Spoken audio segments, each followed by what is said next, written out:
Hey, Aubrey. My name is Ben. How's your day been so far? It's been pretty hectic, but I'm glad I've made time to come and see you. Nice. Have you been to, a therapy space before? Do you kind of know what to expect? No, I haven't been before. Look, everyone's just been telling me that I really need to come in and see someone. Great. Okay. Well, this isn't this can be a space sometimes where we don't know what to expect, and at the end of the day, any conversation we have should be something that is helpful for you. And the place I usually think that's a good place to start is for me to tell you what you can expect of me.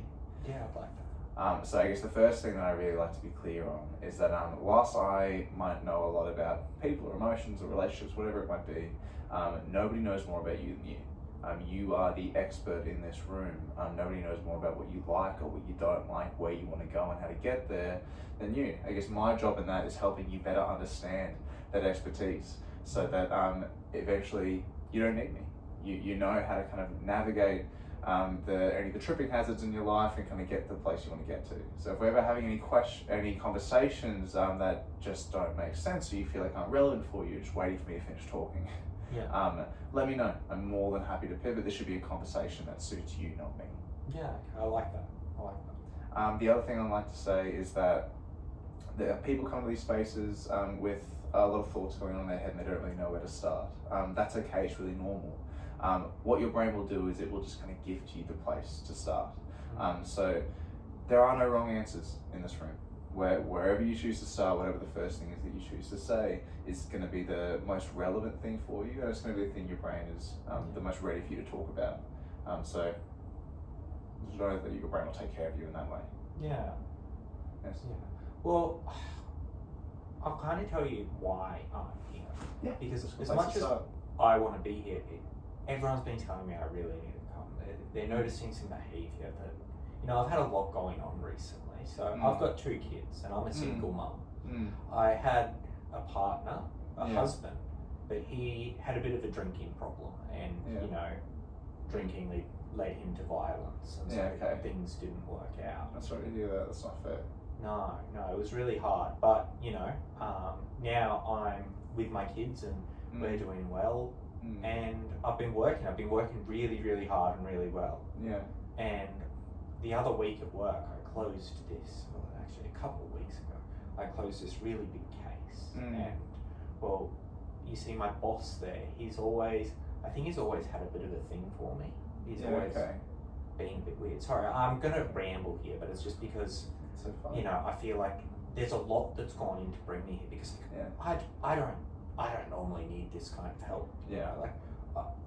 It's taken a whole lot of things and a whole lot of people pressuring me to be here. So I want you to understand that it's not just one thing. Like there's so many things that have. And that's so fair, Aubrey. And what is really common is that it's not that we wake up one day and everything is fine, the next day it's not. Things have built up over time, and that's actually just really normal.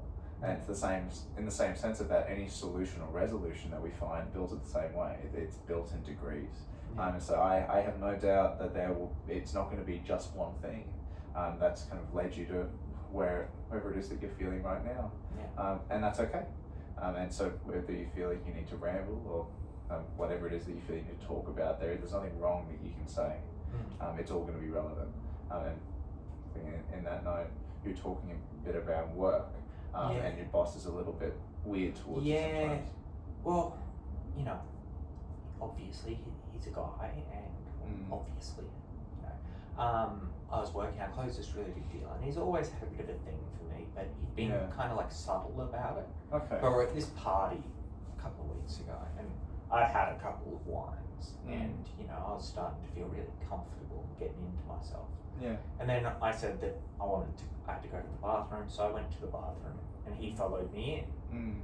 And when he followed me in, he started getting like really close to me and I was like, keep away. That's not okay. No, like trying to keep him at like an arm's distance. But he wouldn't really take no for an answer, and then he like tried to kiss me and tried to grab me. Was this in the ladies' room? Yeah. That's not okay, mate. That shouldn't happen. Yeah. It was, but when he did it, I got scared.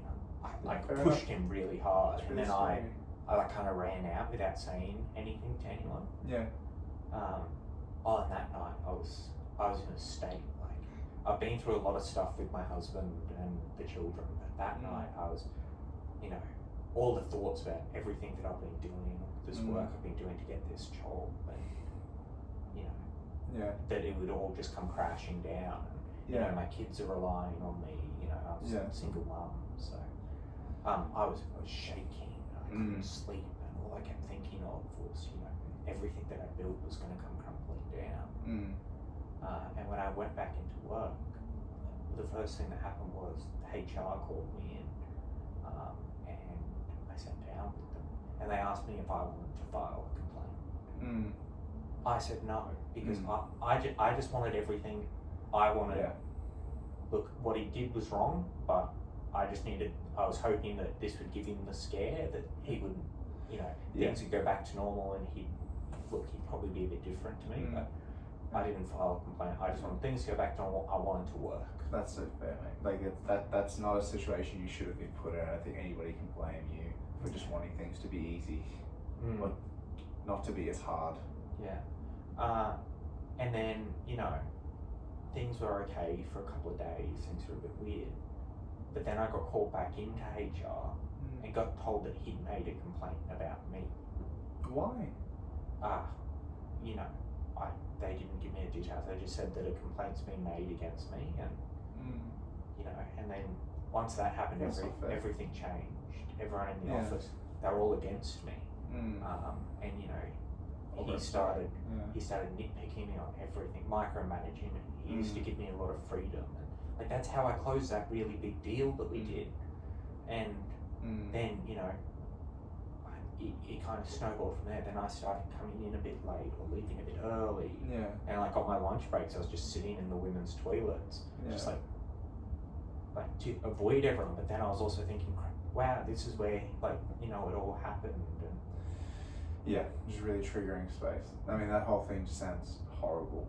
And that sounds really like a really isolating space. It and you just got targeted. I had friends at work, and then they weren't my friends anymore. It was just like overnight they just switched up.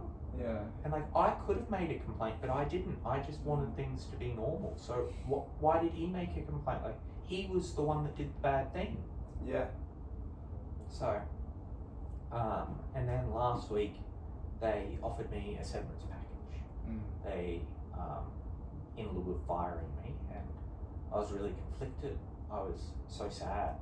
Like this job that I've worked really hard to get into and tried so hard for, and you know, gotten all these things established, that it was going to be over. And I was also so relieved that I wouldn't have to go back there. That makes a lot of sense. And then since then, I accepted the severance package. I've been getting into the drink a little bit.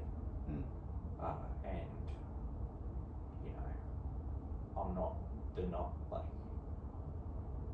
might not be the best person when I'm drinking, and I've been encouraged by, you know, some family and some people around me that I should definitely come and get some help, because, you know, they saw what my ex-husband was like when he was on the drink, which I'm nothing like him, you know.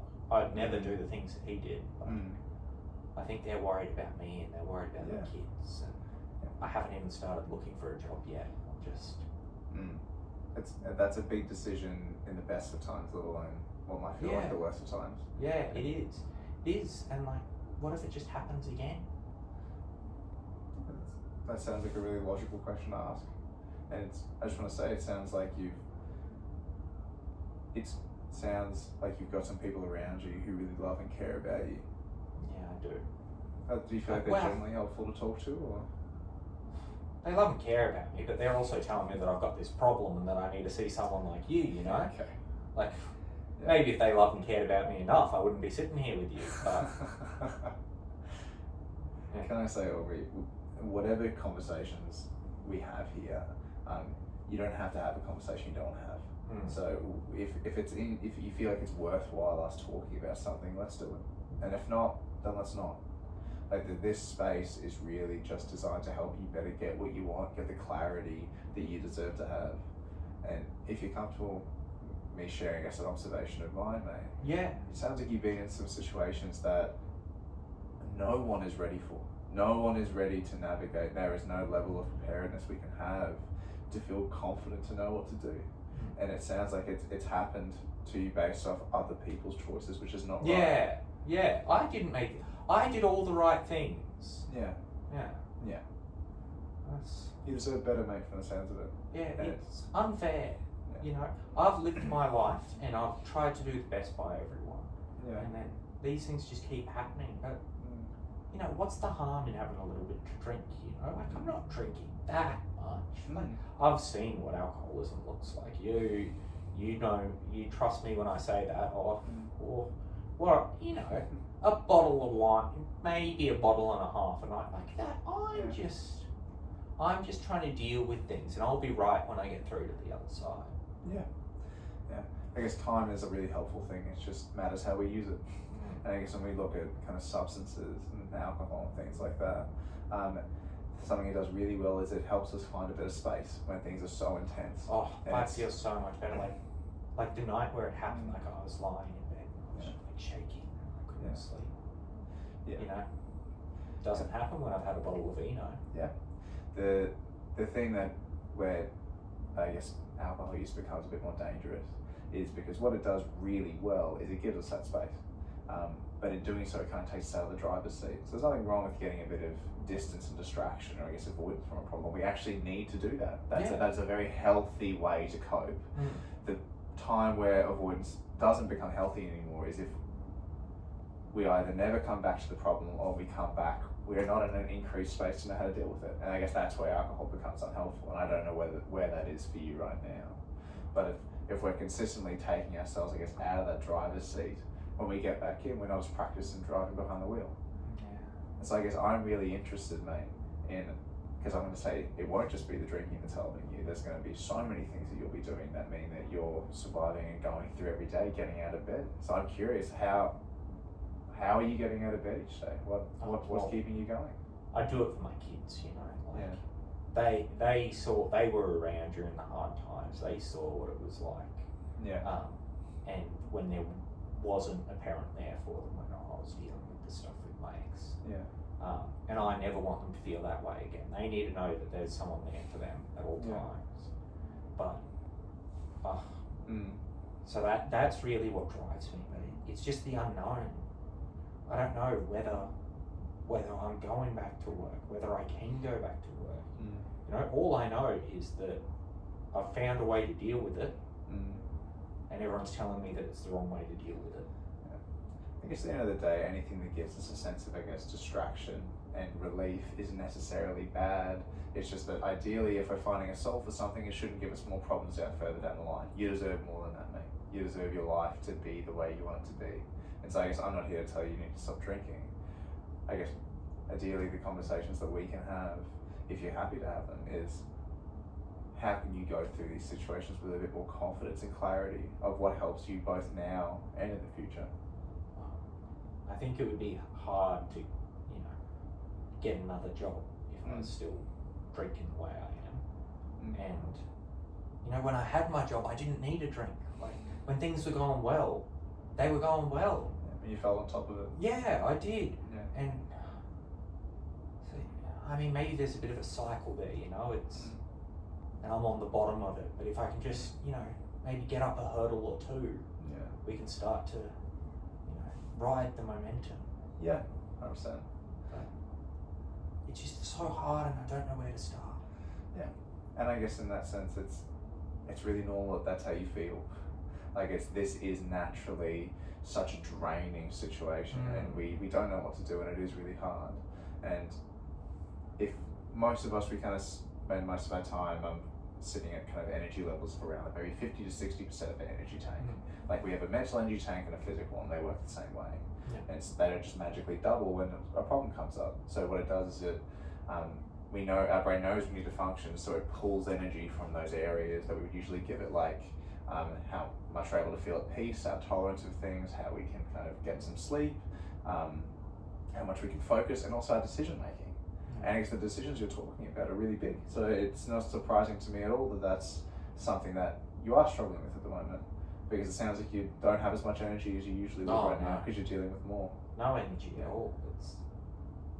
it's weird though, because like you have no energy, you'd think you'd sleep a lot, but it's Yeah. so hard to sleep with the no energy. Yeah. Yeah. It sounds like you're just doing your best to cope with the bad situation. Exactly. I am doing my best. Yeah. I could probably be doing better for the kids. Okay. I- What does better look like? Better probably looks like not drinking. Well, I guess the thing with any type of coping, when we change it out for something else, we've got to have something to replace it. What? And I guess your brain works off evidence. If it feels like something will be helpful, it will go to that. And so if it feels like alcohol's going to give you the space, it will go to it. But what else can give me that space? Such a good question. I think that's kind of why I was interested beforehand in what else you're doing that's helping you get there each day. Because what human beings are really good at doing is forgetting all the little things that we do to keep us going along the way, those strengths. And with this type of stuff, and you're asking kind of how do you get to a space where you can make the decisions? It's not reinventing the wheel. It's understanding what you're already doing well and kind of working off that. And then you build the new skills on top. Yeah. And so if let's say that energy capacity, you need to be at, let's say 50-60% to be making any of these decisions. But right now you might be sitting at 20 or maybe 10. Yeah. And so the question usually becomes, okay, well, how do you take care of yourself? How do you support that energy level to be a little higher where you can make the decisions, you can feel a bit more confident? And the clarity comes from there usually. I don't know, what do you think about that? I think I need to find things that other ways, that you said, give me that space. I think there's definitely things with my kids, there's other things I could focus on, like even if I'm not, applying for a new job or getting a new job, there's definitely avenues that I could use my energy, my very little bit of energy that I have, could use them on a bit more effectively. But it's nice to be able to talk to someone about it, because I feel like, being a single and a single mum, I don't want to burden my kids with this. It's you don't want to sit there and talk to your kids being like, I'm struggling with all this. Yes. I want them to feel secure, after what happened with Malcolm, so That's a hard conversation. yeah,